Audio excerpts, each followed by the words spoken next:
첫 번째 경기 알힐랄 대 광주FC 분석 시작해보겠습니다.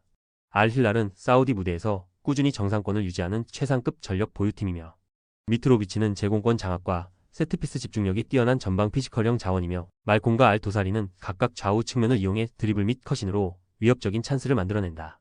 특히 홈 경기에서는 중원 압박이 강하게 작동되며 수비와 미드필더 간격도 타이트하게 유지되어 상대의 빌드업 전개를 지속적으로 차단한다.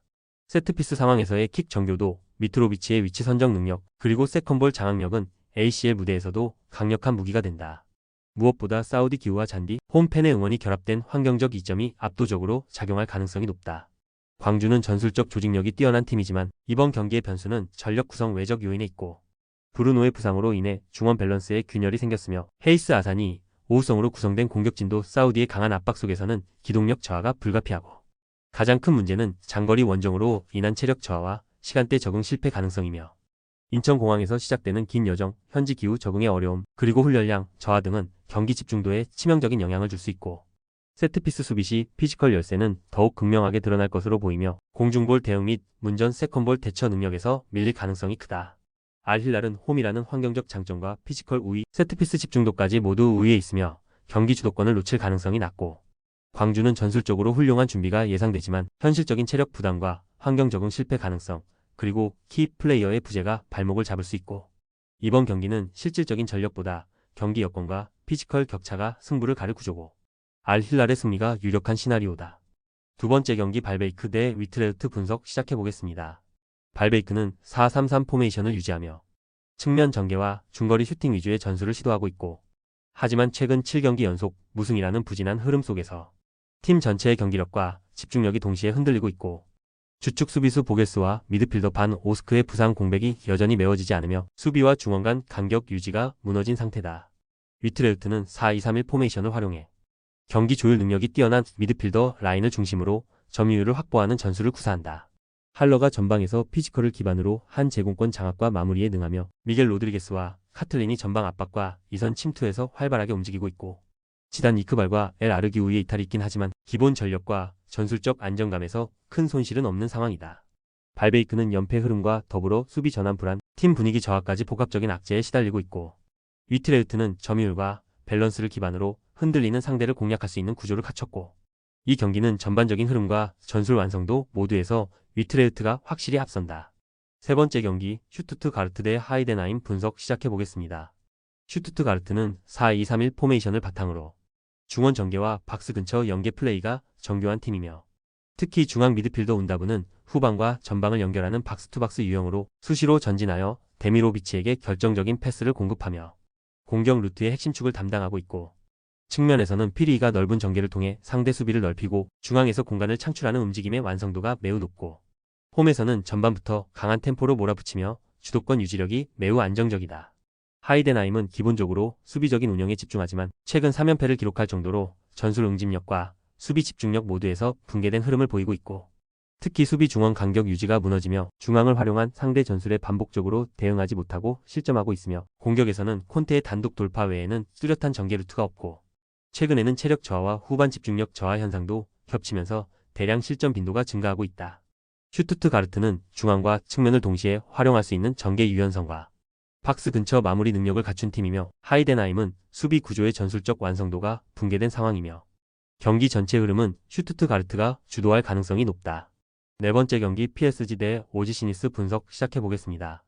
파리는 좌우 전개와 하프 스페이스 공략에 특화된 구조로 이강인의 템포 조율과 크바라 덴벨레의 컷인 돌파가 유기적으로 결합되고 있고 전방 압박 회복력이 뛰어나며 빌드업 후 침투 전환 속도가 리그 최상위 수준이며 특히 중원에서의 탈압박 측면 확장 세컨볼 회수까지의 사이클이 매우 정밀하게 작동된다. 니스는 윙백의 수비 가담 지연과 300간의 커버 범위 부족으로 하프 스페이스 수비 구조가 무너지는 흐름을 반복하고 있고 본비토 이탈로 인해 수비 간격 조절이 느슨해졌고 은돔벨레의 결장으로 인해 탈압박 후 전개 타이밍이 급격히 저하되었고 전체적인 라인 유지력이 흔들리며 후반으로 갈수록 간격 붕괴가 심화될 위험이 크다. 파리는 측면 확장과 전환 타이밍에서 전술적 완성도가 높으며 니스는 반복적인 수비 간격 붕괴와 빌드업 불안정으로 인해 경기 흐름을 안정적으로 끌고 갈 여지가 부족한 상태고 전반적 리듬 조율 능력과 수비 대응 완성도 모두에서 파리 쪽 우위가 뚜렷하다. 다섯 번째 경기 스토크시티 대 셰필드 분석 시작해보겠습니다. 스토크시티는 4-2-3-1 포메이션을 바탕으로 베주노 마누프 알 하마디 조합을 통해 중앙과 좌측 위주의 전개를 시도하는 구조고, 베주노는 탈압박과 측면 연결에 능하지만 전개가 다소 단조롭고 세컨드 볼 연계가 끊기는 흐름이 자주 발생한다. 특히 스티븐스와 로즈가 빠진 좌측 수비는 조직력과 커버 타이밍이 뒤처지며 하프 스페이스를 열어주는 실점 패턴이 반복되고 있고, 전개 속도 대비 수비 전환이 느려 압박을 받으면 공간 조율 실패로 이어지는 장면이 많다. 셰필드 유나이티드는 4-4-2 포메이션으로 캐넌 무어 투톱을 앞세워 전방 압박을 적극적으로 시도하며 중앙을 하메르가 조율해주는 구조고, 하메르는 탈압박 후의 전진 패스와 박스 근처 세컨드볼 마무리에 능해 상대가 정렬되지 않은 상황에서 빠르게 기회를 만드는 플레이메이커 역할을 수행한다. 수적 열세는 부상자 다수로 인해 존재하지만 스토크의 전개 단조로움과 템포 지연은 오히려 셰필드의 압박 전개 타이밍을 돋보이게 하는 환경이 될 수 있다. 스토크는 조직적인 수비 유지에 실패하고 있으며 셰필드는 압박 타이밍과 전개 속도를 앞세워 박스 안을 빠르게 공략하는 전술을 안정적으로 구사하고 있고, 결과적으로 이 경기는 흐름과 구조 모두에서 셰필드 유나이티드가 주도할 수 있는 방향으로 흘러갈 가능성이 높다. 6번째 경기 페에노르트 대 즈볼러 분석 시작해보겠습니다.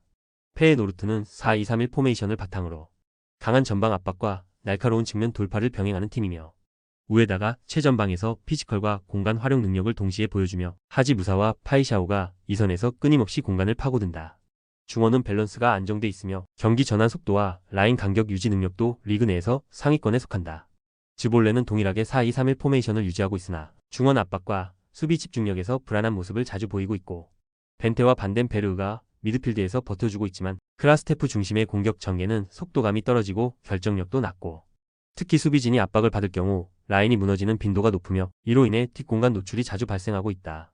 페에노르트는 안정적인 중원 구조와 빠른 템포를 바탕으로 공격과 수비 모두에서 높은 효율을 보이고 있고, 즈볼레는 수비 집중력 저하와 조직력 붕괴로 인해 상대 전방 압박에 쉽게 흔들리는 모습을 보이고 있고, 이러한 흐름은 페에노르트가 홈에서 확실하게 경기를 풀어나갈 수 있는 이상적인 환경이다. 조합은 아래 고정 댓글 링크로 편하게 말 걸어주시면 조건 없으며 스포츠를 좋아하시는 분들이라면 모두 환영합니다. 스포츠 당첨 어렵지만 그건 어떻게 하냐의 차이입니다. 두 눈으로 어떤 차이인지 직접 확인하시고 우리 모두 같이 승리합시다.